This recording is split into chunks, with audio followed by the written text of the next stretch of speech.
A few weeks ago, dietitian Christy Harrison explained what intuitive eating is and how it can help heal our relationship with food. Well, this week she's diving even deeper, mapping out how to find peace with food and your body. This is Advocate Now.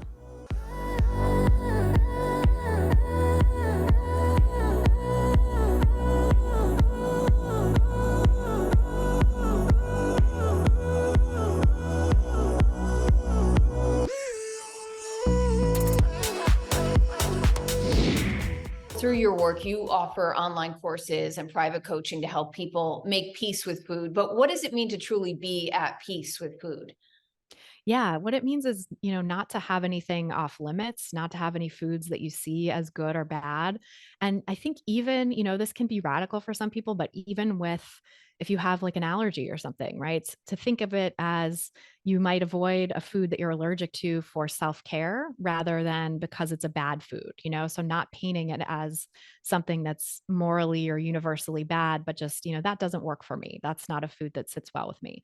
But, barring those cases of sort of serious allergies where you do have to avoid certain foods, thinking of food as everything is available, nothing is off limits, and you can learn for yourself what you like, what you don't like, what feels good in your body.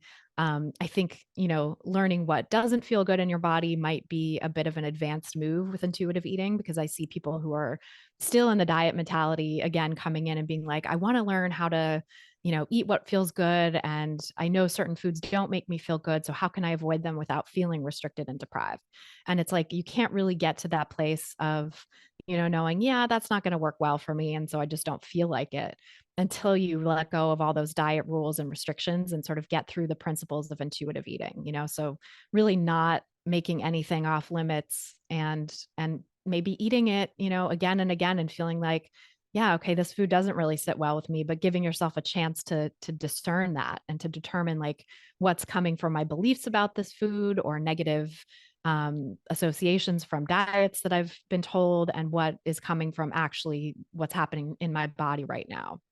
And speaking of the beliefs surrounding food, I mean, what are some common beliefs that your clients have, and how can they shift their mindset surrounding those beliefs? Yeah, I mean, some common beliefs I see are, I'm bad because I ate too much. Carbs are bad, or certain kinds, gluten is bad, dairy is bad, right? Insert whatever food here. In this sort of wellness culture era, I think we're seeing a lot of demonization of particular kinds of foods, even really esoteric ones like, oh, I can't do nightshades, or I can't tolerate, foods, whatever. Like there's just all kinds of sort of esoteric rules about food. So I see people kind of imposing, and it often is the case that I think people sort of build on different diets that they've been on. So they'll be like, they were on, Atkins or whatever 20 years ago, and then they gave that up, quote unquote, but they never quite totally moved away from it. They still have some residual negative beliefs about carbs. And then they add on, negative beliefs about calories or about, they need to eat at certain times of day because they tried intermittent fasting. And then, even if you give up a diet sort of officially, even if you're like, yeah, I'm not really doing that anymore, you can still have those beliefs that have kind of layered on top of each other and now are just, getting activated in your mind every time you're trying to go to pick something to eat. And that can be really distracting and really, really, make it hard to tune into what your body actually wants and needs. Yeah, and it is so individualized. I mean, dairy or gluten might be bad for a particular person if it, eating gluten makes them feel bloated afterwards, or eating dairy makes them break out. But that's the intuitive aspect of it, is really tuning in to see how that food makes you feel, right?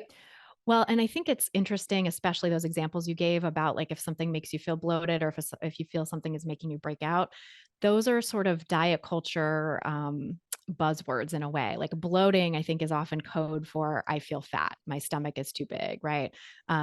Skin stuff is like I'm ugly or I don't look the way I'm supposed to.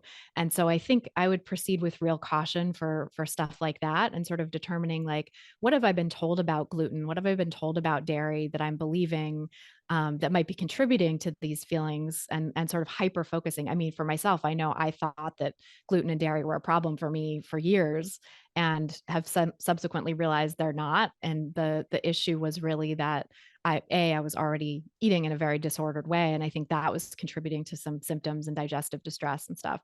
But B, that the beliefs about those foods were making me hyper focus on the symptoms that I was feeling. And I already have irritable bowel syndrome from anyway. So it's, my digestion is very sensitive, but then I would be hyper focusing like, oh God, I had some gluten. There it is. There's that bloating. There's that gas. There's that pain, and it just sort of made it a much bigger deal and made me have, I think, more symptoms from those foods. And that is something that, science has shown. There's something called the nocebo effect, which is like a cousin of the placebo effect. So the placebo effect is you believe something's going to make you feel better. And so it does. It actually acts on pain receptors in your body and helps you feel better. So it's not all in your head. Like placebos have very real benefits.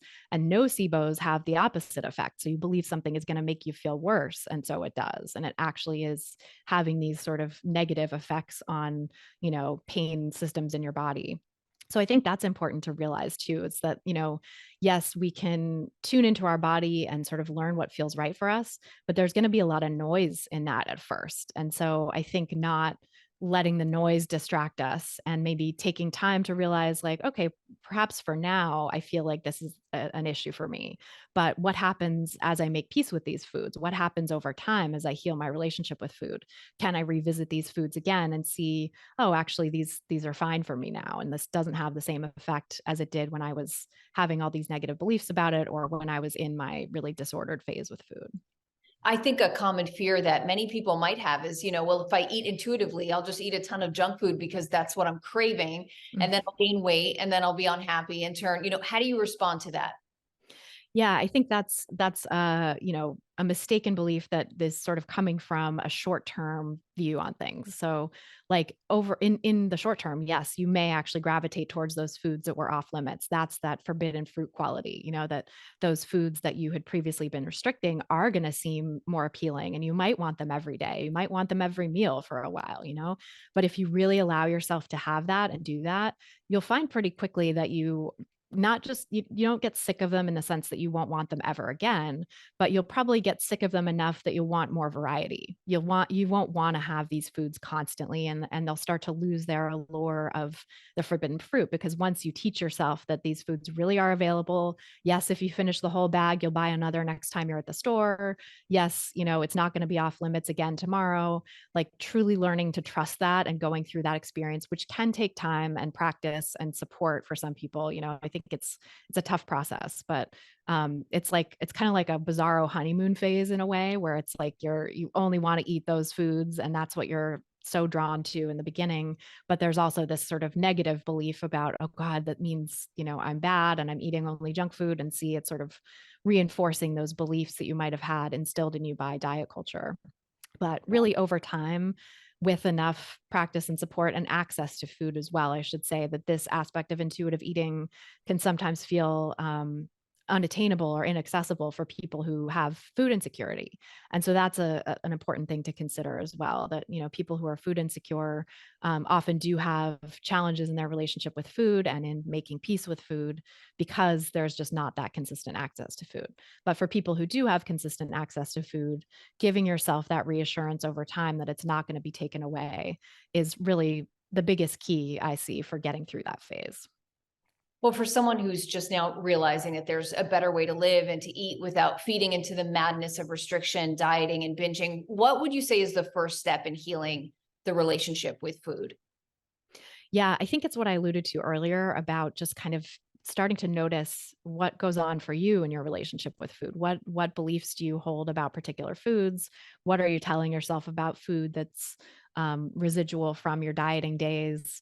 What do you also like, thinking about what you really want in your relationship with food? What do you want a peaceful relationship with food to look like? I remember when I was, binging and emotionally eating, I was just like, please make it stop. Please make all of this stop. I want to have just a relaxed, easy relationship with food. I want to be able to go to a party and stand by the food trays and not just obsessively be picking and eating the whole time. I want to like feel satisfied and full and done with food, and then move on to not think about food for a while until I'm hungry again.